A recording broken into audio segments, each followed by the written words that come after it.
ni Bwana aliyetuumba, mpaka siku ya leo sisi tungali hai.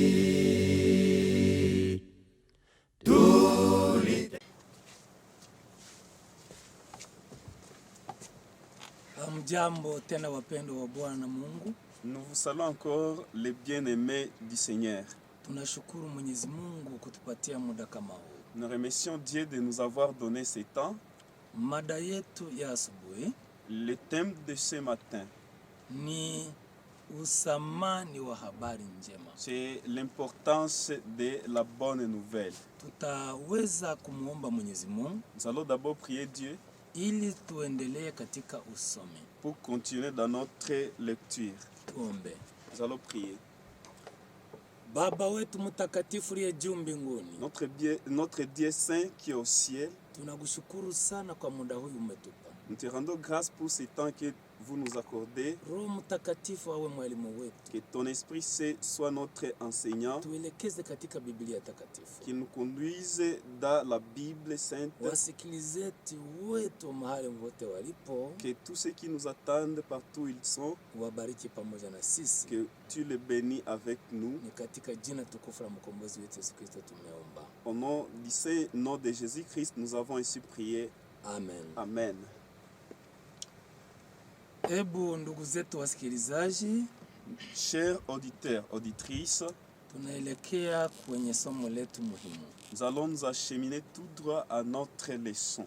Usamani wa habari njema. Les bienfaits de la bonne nouvelle. Yesu Kristo ni yeye aliweza kuonesha habari njema tutakayoifuata. C'est Jésus-Christ qui nous a montré la bonne nouvelle que nous allons suivre. Katika Marko sura ya kwanza fungu la 15. Dans le livre de Marc chapitre 1 verset 15, Yesu anasema wakati umetimu. Jésus dit que le temps est proche. Tubuni na kukubali habari njema. Repentez-vous et acceptez la bonne nouvelle. Habari njema hii, cette bonne nouvelle, Yesu alirejea tena katika Mathayo 24 fungu la 14. Jésus est revenu sur ça dans le livre de Matthieu chapitre 24 verset 14. Anasema habari njema hii ya ufalme. Lorsqu'il dit que cette bonne nouvelle du royaume itahubiriwa katika ulimwengu kote, sera prêchée partout au monde, itakuwa dalili ya kurudi kwa mwana wa Mungu, et sera un signe de l'avènement du Fils de Dieu, na itakuwa ushuhuda kwa mataifa yote, et sera un témoignage à tout le monde entier. Halafu mwisho utakuja. Ainsi viendra la fin. Katika maono ya Yohana, dans la vision de Jean, Ufunuo 14 fungu la 6, dans le livre d'Apocalypse chapitre 14 verset 6, Biblia inasema ni habari njema ya milele. La Bible dit que c'est l'évangile éternel ou la bonne nouvelle qui est éternelle, itahubiriwa katika mataifa yote, qui sera prêchée dans toutes les nations, katika makabila zote, dans toutes les tribus, katika lugha zote, dans toutes les langues, na katika jamaa zote, et dans toutes les familles. Ni wakati Mungu aliandaa habari njema hii. C'est lorsque Dieu a prévu cette bonne nouvelle, aiweke katika usamani sahihi, et le mettre dans une vraie importance, iweze kufanya mambo mengi katika ulimwengu, pour que ça puisse affecter dans beaucoup de manières dans ce monde. Paul anasema, Paul dit, si pati haya kwa kuhubiri habari njema, pas honte à prêcher l'évangile, maana ndani yake muna nguvu ya uzima, car dans lui il y a la force vivante, na ile ni nguvu ya Mungu, et c'est la force de Dieu inayoleta wokovu kwa wote wanaoiamini, qui apporte le salut à toute personne qui l'accepte. Habari njema inafanya nini kwa ule anayeipokea? Qu'est-ce que la bonne nouvelle fait dans la personne qui la croit? Ni wanani watakayoihubiri? Et qui sont ces gens-là qui vont prêcher cette bonne nouvelle? Ceux-là qui vont prêcher cette bonne nouvelle vont apporter la paix au monde. Dans le livre d'Ésaïe chapitre 59 verset 7, la Bible dit, jinsi ilivyo mizuri juu ya milima miguu yake aletaye habari njema, yeye aitangazaye amani, aletaye habari njema ya mambo mema, yeye autangazaye wokovu, auambiaye Sayuni, Mungu wako anamiliki. La Bible dit qu'ils sont bons sur les montagnes, les pieds de celui qui apporte de bonnes nouvelles, qui publie la paix, de celui qui apporte de bonnes nouvelles, qui publie les salis, de celui qui dit à Sion, ton Dieu règne. Amen. Wapendwa wetu wale watakayebeba habari njema katika ulimwengu, Bien-aimés, c'est là qui vont apporter la bonne nouvelle au monde. wakipanda milima, wakivuka mabonde, En montant les montagnes et en se dirigeant dans les vallées, watahubiri wokovu kwa watu wengi. ils vont prêcher les salis à beaucoup de personnes. Watahubiri habari ya salama ya moyoni. Ils vont prêcher la nouvelle du salut dans les cœurs. Watatangaza ufalme wa Mungu katika ulimwengu. Ils vont prêcher le royaume de Dieu dans le monde. Miguu yao itakuwa mizuri kwenye milima. Du que leurs pieds seront bons sur les montagnes. Watapendeza kila mtu anayewaona. Ils seront agréables à toute personne qui les Watakuwa verra. tamu kwa kila moyo. Ils seront bons à tous ceux qui vont les attendre. Maana wameleta habari njema. Parce qu'ils apportent la bonne nouvelle. Habari njema itafanya kazi ine. La bonne nouvelle va opérer 4 choses. Ni habari njema katika moyo wa mtu. C'est la bonne nouvelle dans le cœur d'une personne. Ni habari njema katika kanisa. C'est la bonne nouvelle dans l'église. Ni habari njema katika familia. C'est la bonne nouvelle dans la famille. Ni habari njema katika mataifa. C'est la bonne nouvelle dans les nations. Mambo haya mane, Ces 4 choses, tunaweza kuyachunguza pole pole. nous pouvons les examiner petit à petit. Wakati habari njema itaingia katika moyo wa mtu, mtu atakuwaje? Lorsque la bonne nouvelle entre dans le cœur d'une personne, qu'est-ce que cette personne va devenir? Waefeso sura 1:13, Le livre d'Éphésiens chapitre 1 verset Biblia 13. inatufunulia nini itakayotendeka wakati habari njema itaingia katika moyo wa Mungu. La Bible nous révèle ce que la bonne nouvelle va opérer en entrant dans le cœur d'une personne. Kwa yule atakayepokea. Pour toute personne qui va recevoir cette bonne nouvelle. Waefeso 1:13 tunasoma, nanyi pia katika huyo mmekwisha kulishika neno la kweli, habari njema za wokovu wenu, tena mmekwisha kumwamini yeye na kutiwa muhuri na Roho yule wa ahadi aliye mtakatifu sana. Éphésiens 1 verset 13, la Bible nous dit, en lui vous aussi, après avoir attendu la parole de la vérité, l'évangile de votre salut, en lui vous avez cru et vous avez été scellés du Saint-Esprit qui avait été promis. Amen. Biblia inasema ni habari njema mulisikia. Et la Bible dit que c'est la bonne nouvelle comme vous l'avez attendu. Ambaye ni wokovu kwenu. Qui est le salut à vous. Ni yule mliyempokea ndani ya mioyo wenu. Celui que vous avez accepté ou bien reçu dans vos cœurs. Na yule mliyempokea, et celui-là que vous avez reçu, mmekwisha kumwamini yeye. Vous l'avez cru.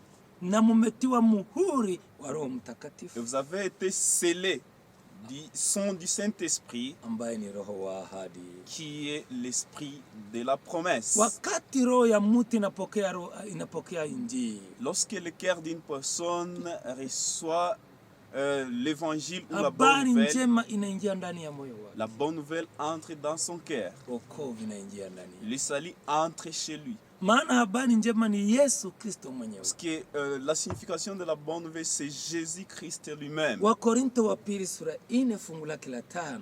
Le livre d'un Corinthiens 4 verset 5. Biblia inatuambia habari njema ni Yesu Kristo mwenyewe. La Bible nous révèle que la bonne nouvelle, c'est Jésus-Christ.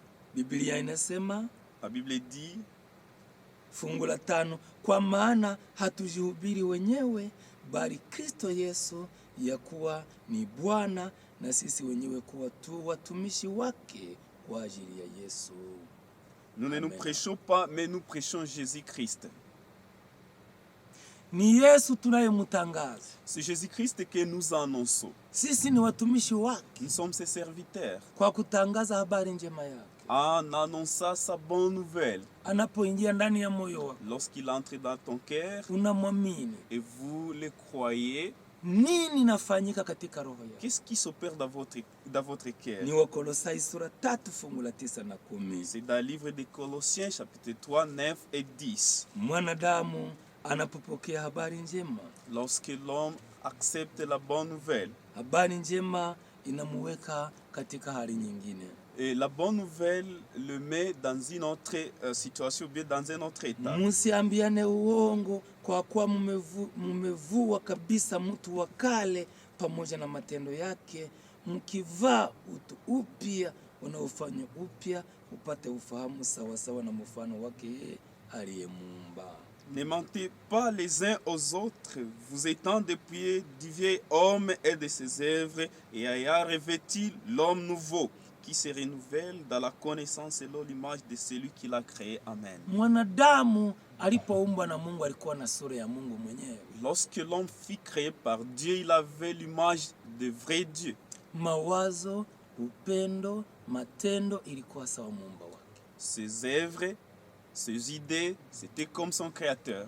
Wakati alivunja amri ya Mungu, Lorsqu'il a violé la loi de Dieu, sura ya Mungu ikamutoka, et l'image de Dieu a disparu, akawa na mtu wa kale. et il reçoit un vieil homme qui est la nature. Mawazo yake ikabadilika, Et ses idées ou sa mentalité changea, tabia zake zikachafuka. son caractère s'est devenant aussi impire. Ni katika Mwanzo sura 6 fungu lake la 11. C'est dans le livre de Genèse chapitre 6 verset 11. Biblia inasema tabia za mwanadamu ziliharibika sana. La Bible nous dit que le caractère de l'homme se détériora comme vous ne pouvez pas vous Fungu la imaginer. 6 linasema Mungu akaona kama mafikara yote ya mwanadamu imechafuka. Dans le chapitre 6, Dieu voit que vraiment l'homme devenant aussi impire. Ni fungu la 5. C'est au verset 5. Mwanadamu baada ya kufanana hivyo, Lorsque l'homme adopta cette image, Mungu akamwandalia habari njema, Dieu prévoit pour lui la bonne nouvelle. ili atakapoipokea moyoni, Pour que lorsqu'il va la recevoir dans son cœur, inamvua utu wa zamani, ça va lui enlever cette vieille personne, anavaa utu upya, et il va aussi se revêtir d'une nouvelle unafanywa nature. upya kufanana vizuri hekima na tabia yeye aliyemuumba. Vous devenez une nouvelle créature comme votre créateur est. Usamani wa habari njema. Ça, c'est l'importance de la bonne nouvelle.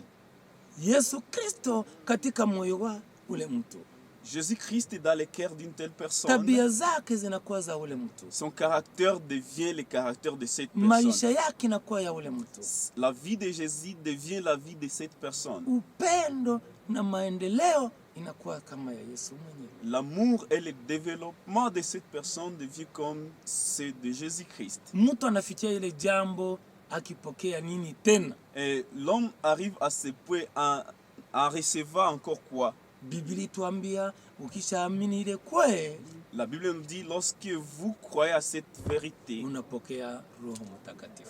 vous recevez le Saint-Esprit. Ndani ya kitabu cha Yesu Kristo, Dans le livre de Jésus-Christ, somo ya 17 dans le chapitre 17, na peji yake ni 154 paragrafu ya pili.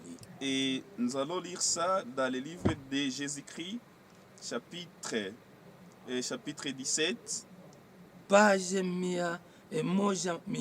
154 et 154e page. La Bible, le livre nous dit ce qui suit. Biblia inasema hivi kama vile maandiko yamo katika kitabu hichi. Quand l'Esprit de Dieu prend possession d'un cœur, Wakati Roho Mtakatifu anakamata makao katika moyo wa mtu, la vie est transformée. maisha yake yanageuzwa. On met de côté les pensées de péché. Mawazo yote ya kizambi inayotoka ndani yake inawekwa pembeni. On renonce aux mauvaises actions, Anakataa kila tendo lote baya, l'amour, upendo, l'humilité kujishusha, et la paix succèdent à la colère. salama. Ni vitu vitatu virejee tena. Il y a l'amour, Upendo, l'humilité kujishusha et la paix. na salama Succède à la colère, vinaweza kukaa pa nafasi ya hasira, l'envie pa nafasi ya chuki, et aux querelles. hata na matata. La joie remplace la tristesse. Furaha inakaa pa nafasi ya huzuni, Et les visages reflètent la lumière céleste. na uso wake unaangaza nuru ya mbinguni. Personne n'aperçoit la main qui soulève les fardeaux. Hakuna mmoja anayetazama mkono wa Mungu vile unashuka na kuchukua mzigo wa dhambi za moyo. Personne ne voit la lumière qui descend des parvis célestes. Hakuna mmoja anayetazama nuru ya mbingu vile inatoka katika viwanda vya mbinguni kuja ndani yake. La bénédiction est acquise quand une âme capitule devant Dieu. Lakini baraka za Mungu zinakuja ndani ya ile moyo, inamfanya mateka ya Mungu mwenyewe. Alors une puissance invisible crée un être nouveau à l'image de Dieu. Hapo nguvu isiyoonekana kwa uso wa mtu inaunda tena sura ya Mungu ndani ya moyo wa mtu huo. Amen. Baraka za Mungu zinakuja. Et les bénédictions de Dieu vous remplissent. Salama na usamani wa habari njema. La paix et l'importance de la bonne nouvelle. Mpendwa wangu, unapopokea habari njema, Bien-aimé, quand vous recevez la bonne nouvelle unaamini ule Yesu Kristo ambaye ni habari njema, et vous croyez à ce Jésus qui est la bonne nouvelle, unapokea Roho Mtakatifu ambaye ni nguvu ya Mungu, et vous recevez le Saint-Esprit qui est la puissance de Dieu, maisha yako yote yanageuka. toute votre vie change. Hauwezi kufanana vile vilivyokuwa. Vous ne pouvez pas être comme vous étiez auparavant. Tabia zako na mwenendo wako vyote vinageuka. Votre caractère et votre disposition changent. Jambo ya muhimu sana, mawazo yote ya kizambi yanatoka ndani yao. La chose importante est que les pensées de péché sortent de votre cœur. Matunda ya Roho Mtakatifu yanazaliwa ndani yao. Et les fruits du Saint-Esprit naissent dans vous. Wagalatia 5:22-24. C'est dans Galates chapitre 5 verset 22 à 24. Matendo ya zamani yote nakufa. Les anciennes œuvres. Wakolosai 3:5. C'est dans le livre de Colossiens chapitre 3 verset 5. Basi vifisheni viungo vyenu vilivyo katika nchi, uasherati, uchafu, tamaa mbaya, mawazo mabaya na kutamani, ndio ibada ya sanamu. 6. Kwa ajili ya mambo hayo huja ghadhabu ya Mungu.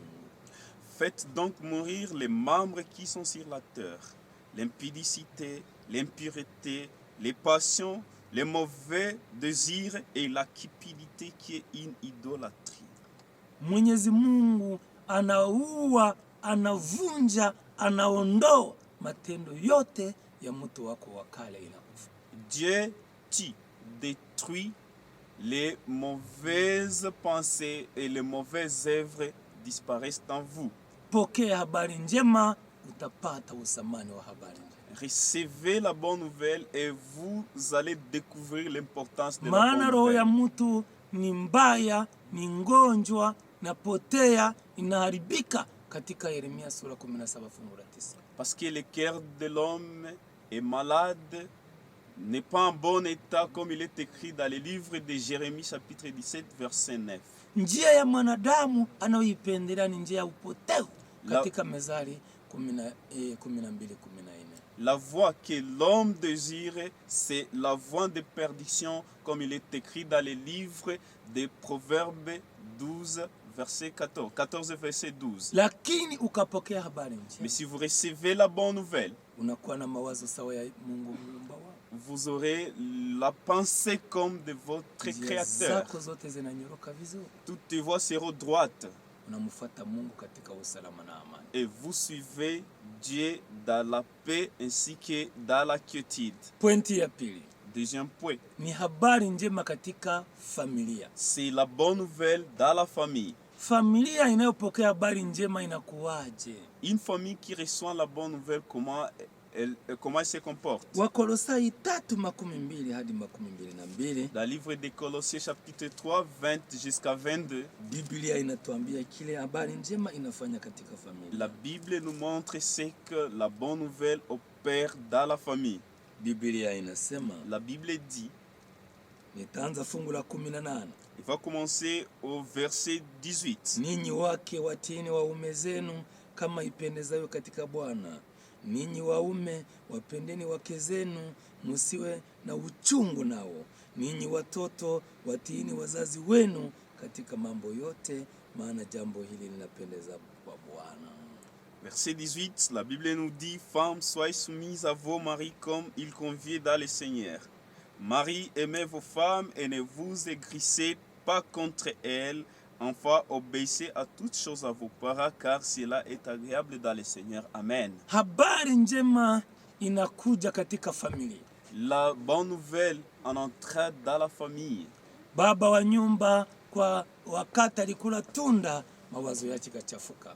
L'homme qui est le chef de la famille, lorsqu'il mangea les fruits, ses pensées deviennent impires. Hakutembea katika wajibu wake tena. Il ne marcha pas dans ses devoirs. Mwanamke alipokula tunda, mawazo yake kaharibika. Lorsque la femme mangea les fruits, ses pensées changèrent et devinrent impires. Watoto waliozaliwa na wao walitoka humo, Kaini amechafuka. Leur progéniture, lorsqu'ils sont nés, ils sont nés aussi en étant impires.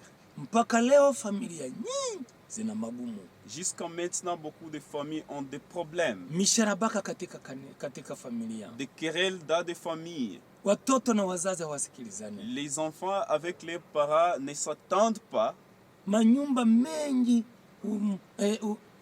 kuungana kwa baba na mama kuna bomoka siku kwa siku. Dans beaucoup de foyers, l'union entre la femme et son époux se détériore chaque jour. Serikali natoa hati za kila siku za kutanganisha baba na mama. Le gouvernement donne des pièces de divorce à des familles qui se détériorent chaque jour. Watoto wengi katika mabarabara wamekuwa mashege. Beaucoup des enfants dans la rue sont devenus des vagabonds.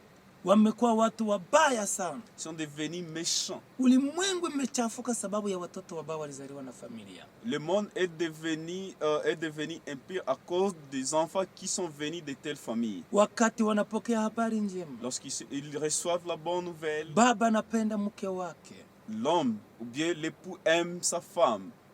Mama anatii mumewe. La maman devient soumise à son mari. Watoto wanashuka na kutii wazazi. Les enfants descendent et obéissent à leurs parents. Familia inageuka mbingu ndogo katika dunia. Et la famille devient un petit ciel dans le monde. Yeyote aliyekuwa na uzito wa moyo na kuhangaika anapofika katika familia hiyo anapumzika. Quiconque avait un fardeau, lorsqu'il entre dans une telle famille, il devient soulagé. Familia hii inakuwa bustani ya kupanda ndani mbegu na kuzitoa ndani, kuzipandikiza nje ya familia hiyo, kuleta salama huko na amani. Une telle famille devient un jardin là où on plante des semences et on les enlève pour aller apporter à d'autres la paix. Familia inapopokea habari njema, Paulo anasema ile familia inalinganishwa na kanisa la Mwenyezi Mungu. Lorsque une famille accepte la bonne nouvelle, Paul dit que cette famille ressemble à l'église de Dieu. Familia zilizopokea habari njema ndizo zinaunda kanisa zilizo nzuri katika mataifa. Les familles qui ont accepté la bonne nouvelle, ce sont elles qui deviennent des églises dans le monde. Ndio maana Biblia inasema habari njema itahubiriwa mataifa yote. C'est pourquoi la Bible dit que la bonne nouvelle sera annoncée à toutes les nations, makabila zote, à toutes les tribus, lugha zote, à toutes les langues na familia zote, et à toutes les familles. Lazima familia mpokee habari njema. Il faut que la famille reçoive la bonne nouvelle. Usudi mpate baraka na usamani kwenu wa habari njema. Pour que vous ayez la paix ainsi que beaucoup de valeurs ou l'importance dans vos vies. Kumfuata Mungu mkiwa katika salama na amani katika nyumba zenu. En suivant Dieu dans la paix ainsi que dans la calmie dans vos foyers.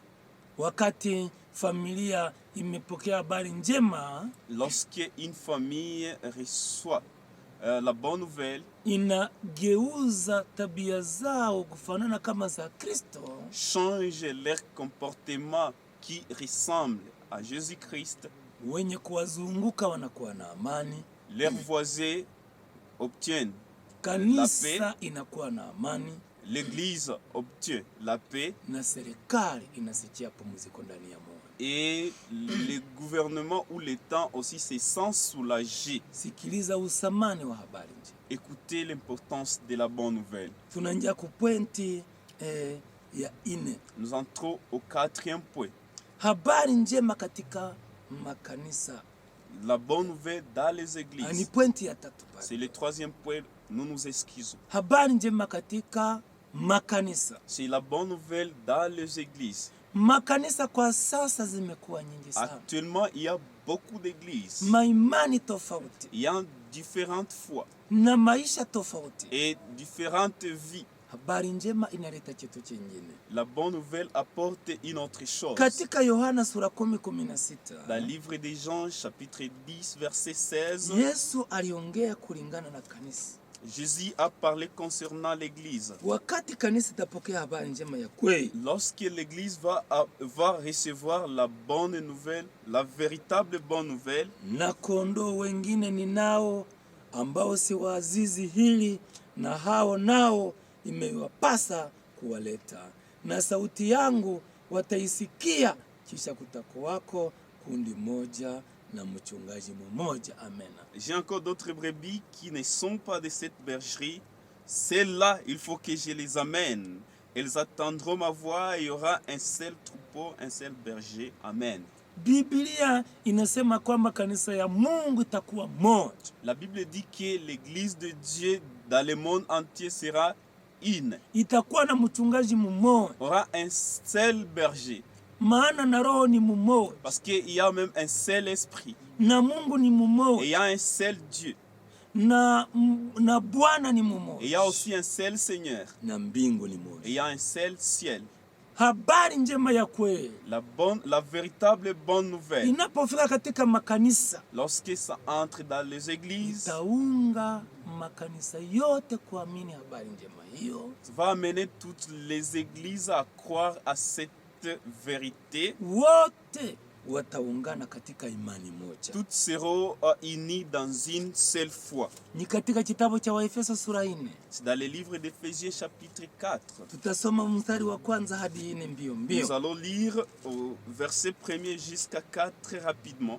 Kwa hiyo na wasihi mimi niliyemfungwa katika Bwana mwenende kama inavyostahili wito wenu mlioitiwa, kwa kuwa munapasha kuwa na unyenyekevu wote na upole na uvumilivu, mkichukuliana katika upendo na kujitahidi kuhifadhi umoja wa roho katika kifungo cha amani, mwili mmoja, roho moja, kama mlivyoitwa katika tumaini moja la wito wenu. Bwana mmoja, imani moja, ubatizo mmoja, Mungu mmoja, naye ni Baba wa wote, aliye juu ya yote na katika yote na ndani ya yote. Ni fungu ya 6. Amen. Je vous exhorte donc, moi, les prisonniers dans le Seigneur, à marcher d'une manière digne de la vocation qui vous a été adressée, à toute humilité et douceur, avec patience, vous supportant les uns les autres avec charité, vous efforçant de conserver l'unité de l'esprit par les liens de la paix. Il y a un seul corps et un seul esprit, comme aussi vous avez été appelés à une seule espérance par votre vocation. Il y a un seul Seigneur, une seule foi, un seul baptême, un seul Dieu et Père de tous, et est au-dessus de tous et parmi tous et en tous. Amen. Dunia kwa sasa inahangaika sana Le monde actuel est dans une confusion kwa sababu ya makanisa tofauti à cause de beaucoup de différentes églises na maimani tofauti et différentes foi. na maisha na mwelekeo tofauti. Vous allez voir qu'il y a même des vies différentes ainsi que diverses direction. Lakini katika Yohana 17:12 hadi 22, Mais lorsque vous lisez dans le livre de Jean, chapitre 17, 20 jusqu'à 22, Yesu alisema na mitume, Jésus a dit à ses disciples, ninawaombea, je prie pour vous. siombee ninyi wenyewe, Je ne prie pas seulement pour vous, naombea na wengine watakayeamini kupitia neno mais mtafundisha. je prie aussi à ceux-là qui croiront à la parole que vous allez les annoncer. Wakati watakuja, Lorsqu'ils viendront, mtakuwa mmoja kama vile mimi na Baba tu vous mmoja. serez un comme moi et mon Père, nous sommes Ni un. hivyo ulimwengu itajua kama Baba alinituma C'est duniani. de cette façon que le monde saura que mon Père Dieu m'a envoyé dans le monde. Ikiwa mtakuwa mmoja katika Si mimi. vous devenez un dans moi. Akatupatia sheria. Et il nous donna la loi. Yohana 13:35-36. Dans le livre de Jean, chapitre 13, 35 à 36. Anasema mpendane kama vile nilivyowapenda. Il dit, aimez-vous les uns les autres comme je vous aime. Mnapopendana, Lorsque vous aimez, ulimwengu yote le monde entier itatambua kama nyinyi ni wanafunzi saura wangu. que vous êtes mes disciples. Biblia katika Waebrania 13:1, Dans le livre d'Hébreux, chapitre 13, ile verset 1. upendo inaitwa upendo wa undugu. Cet amour est appelé l'amour fraternel. Biblia inasema ile upendo uidumu. La Bible dit que cet amour doit persévérer. Wakati shetani Lorsque Satan, aliweza kutawanyisha makanisa lorsqu'il dispersant les églises na kufanya maimani tofauti, et créa beaucoup de foi, maubatizo tofauti, différents baptêmes, mabwana tofauti, seigneurs ou des seigneurs différents, wachungaji tofauti. des différents bergers. Ni Timotheo wa pili sura 4 fungu la kwanza hadi 3 inatuambia kwamba ile ni upotevu wa ajabu sana. Dans le livre de 2 Timothée chapitre 4 verset 1, on dit que ça c'est une perdition qui est totale. Wakati ujumbe wa habari njema utatokea duniani, Lorsque le message de la bonne nouvelle va apparaître dans le monde, taunganisha watu wote wanaemwamini Yesu Kristo. il va unir tous ceux qui croient en Jésus-Christ. Matawanyiko yote katika dini itaondoka. Et les différentes dispersions dans les églises vont disparaître. Maana imani ni moja. Parce qu'il y a une seule foi. Mungu ni Il y a mmoja. un seul Dieu. Bwana ni Il y mmoja. a un seul Seigneur. Roho Mtakatifu Il y a mmoja. un seul Saint-Esprit. Anapasha kuwa na ubatizo Il mmoja. faut que nous ayons aussi un seul baptême. Tunaingia kupointi ya 4. Et nous allons entrer au 4e point. Habari njema katika mataifa. C'est la bonne nouvelle dans les nations. Mataifa wametengana huku na huku. Les nations se sont divisées et séparées d'ici et là. Wamekaa katika nchi tofauti. Ils sont dans différents pays. Lakini ni Mungu alikusudia hivyo. Mais Dieu l'a ainsi prévu. Lakini wote wamezaliwa kwa mmoja. Mais tous sont nés d'une seule personne. Wameundwa na mtu mmoja. Ils sont constitués d'une seule personne. Ni katika Matendo ya Mitume 17. C'est dans les livres d'Actes des Apôtres, chapitre 17. Tukaribie Biblia zetu. Nous allons nous approcher de nos Bibles. Fungu lake tutaanza 26. Nous allons commencer au verset 26. Naye alifanya kila taifa la wanadamu kutoka katika mmoja wakae juu ya uso nchi yote, akisha kuwawekea nyakati alizoziamuru tangu zamani na mipaka ya makazi yao, ili wamtafute Mungu ingawa ni kwa kupapasa papasa wakamuone, ijapokuwa hawi mbali na kila mmoja wetu. Et il a fait que tous les hommes, sortis d'un seul sang, habitassent sur toute la surface de la terre, ayant déterminé la durée des temps et les bornes de l'air de mer. Il a voulu qu'ils cherchassent le Seigneur et qu'ils s'efforçassent de les trouver à tâtonnant, bien qu'ils ne soient pas loin de chacun de nous. Amen. Biblia inatuambia Mungu aliumba Adamu na Hawa peke yao. La Bible nous dit que Dieu créa Adam et Ève seuls. Si wote tunazaliwa kwa huyo. Tous sont venus de ces deux Katika personnes. dunia ya pili, Dans le deuxième monde, Mungu aliacha Nuhu na watoto wake 3. Dieu épargna Noé avec ses 3 fils. Sisi sote tumezaliwa kwa huyo. Nous sommes venus de ces 3 fils de Noé. Ingawaje kuna kontinenti 5 katika ulimwengu. Bien qu'il y a 5 continents dans le monde, Wengine wanakuwa Asia, il y a ceux-là qui sont en Asie, wengine wamekuwa il y Ulaya, a ceux-là qui sont en Europe, wengine wamekaa il y Amerika, a ceux-là qui sont en Amérique, wengine wamekaa il y Australia, a ceux-là qui sont en Australie, wengine wanakaa Afrika. et il y a ceux-là qui sont en Afrique. Lakini sote tumeumbwa kwa Mungu mmoja. Mais tous sont créés d'une seule personne. Tumeundwa na familia moja ya Adamu. Et nous sommes tous constitués d'une seule famille d'Adam. Tunakuwa na macho mawili, Nous avons 2 yeux, tunakuwa na meno 32, nous avons 32 dents, tuna vidole vya mikono 10, nous avons les doigts de la main qui sont au tuna nombre de vidole vya 10, miguu 10, nous avons aussi 10 orteils, mifupa na mishipa na ngozi, les muscles, les os ainsi que les sangs. na damu inatembea ndani ya Et les sisi sangs qui coulent à travers nous, kupitia chakula Mwenyezi Mungu ameumba. à travers la nourriture que Dieu a créée. Sote tuliumbwa kwa sura ya Mungu. Tous sont créés de Dieu, de Mungu l'image aliumba de Dieu. mtu akawa ni mbegu moja duniani. Lorsque Dieu créa l'homme, il devient une seule semence. Aliumba viumbe vingine kwa mbegu tofauti. Il a créé d'autres créatures en provenance des autres Kondoo semences. haiwezi kuzaa na mbuzi. Et les brebis ne peuvent pas avoir Maharagwe une haiwezi naissance. kuzaa mtama.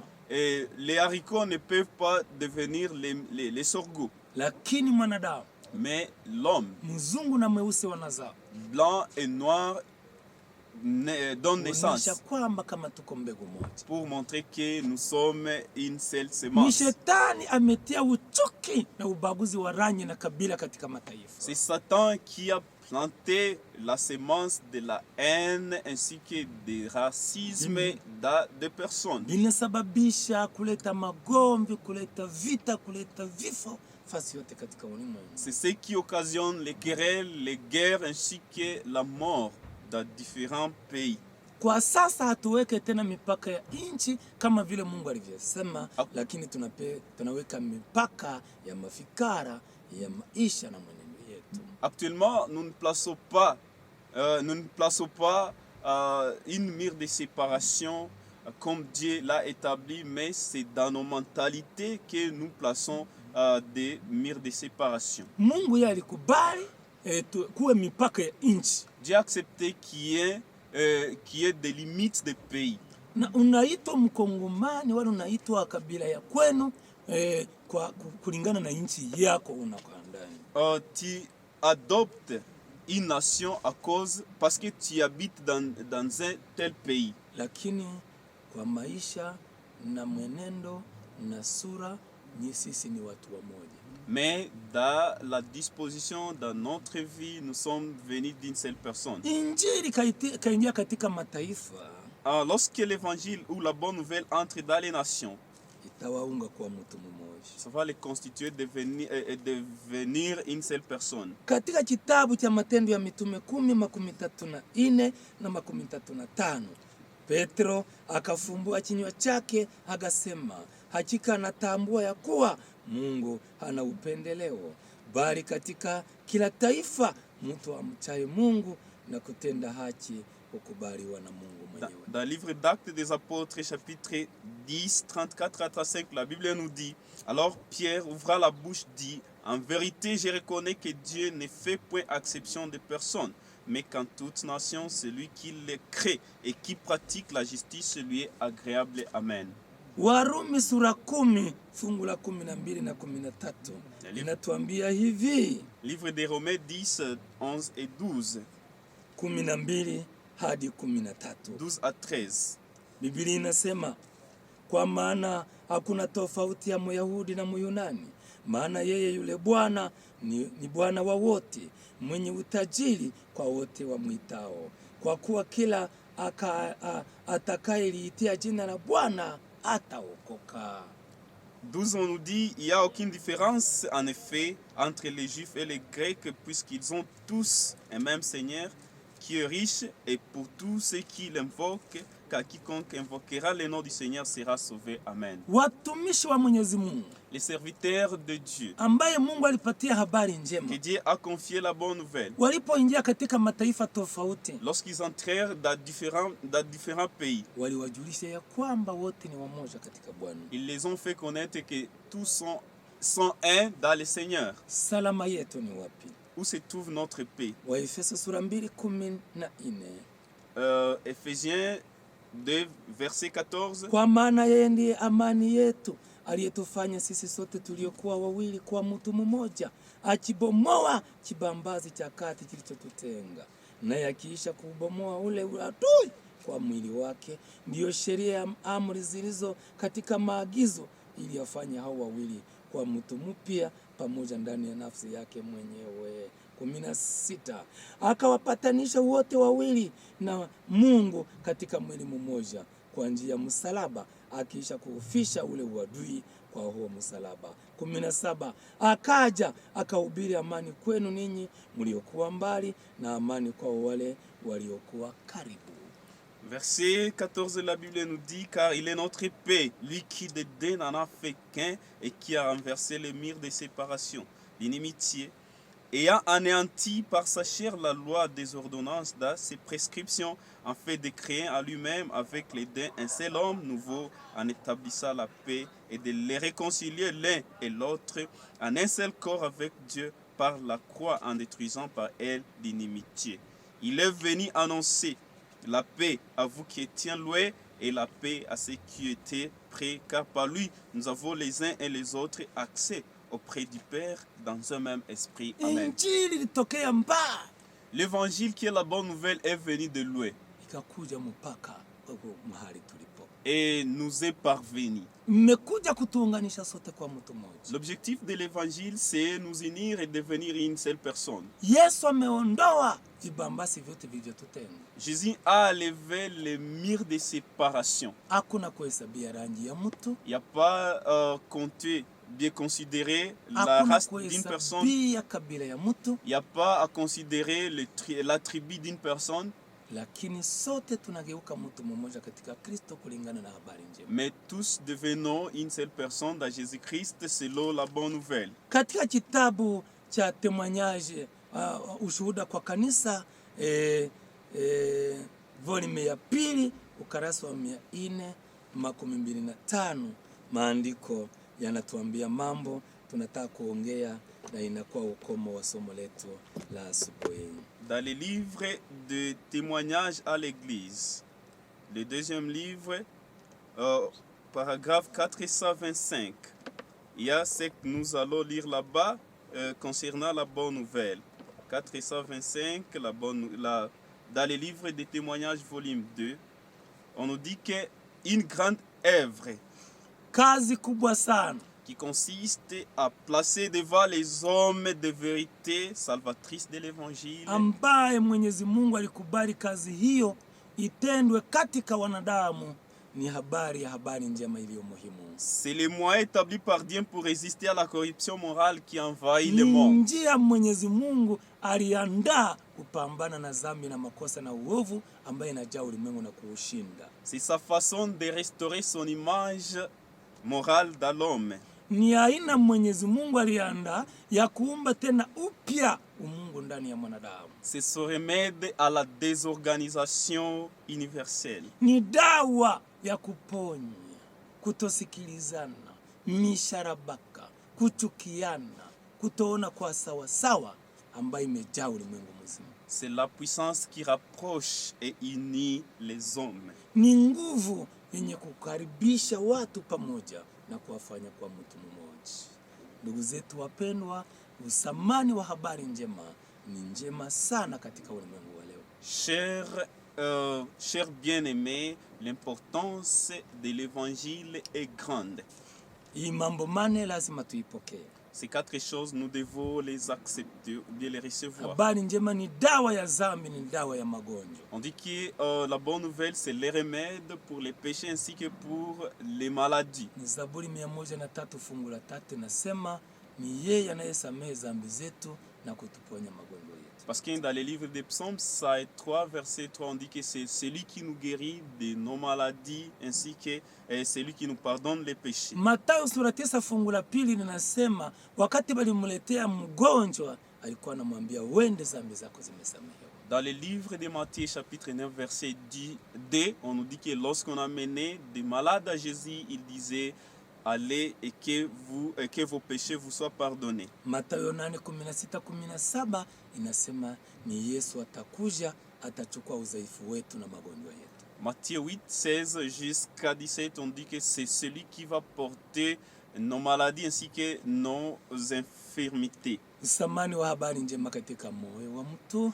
La bonne nouvelle, son importance dans le cœur d'une personne. Usamani wa habari njema katika familia. L'importance de la bonne nouvelle dans la famille. Usamani wa habari njema katika makanisa. L'importance de la bonne nouvelle dans les églises. Usamani wa habari njema katika mataifa. L'importance de la bonne nouvelle dans les nations. Itatunza dhambi zote na kutunza magonjwa yote. Tugeuke kuwa mtu mmoja hai katika Bwana wetu Yesu Kristo na mubaki katika salama ya Bwana. Amen. Et ça va guérir, devenir un remède pour les péchés ainsi que nous guérir de nos maladies. Nous prions cela, que vous restez dans la puissance de Dieu au nom de Jésus-Christ. Amen. Ni Bwana aliyetuumba mpaka siku ya leo sisi tungali hai.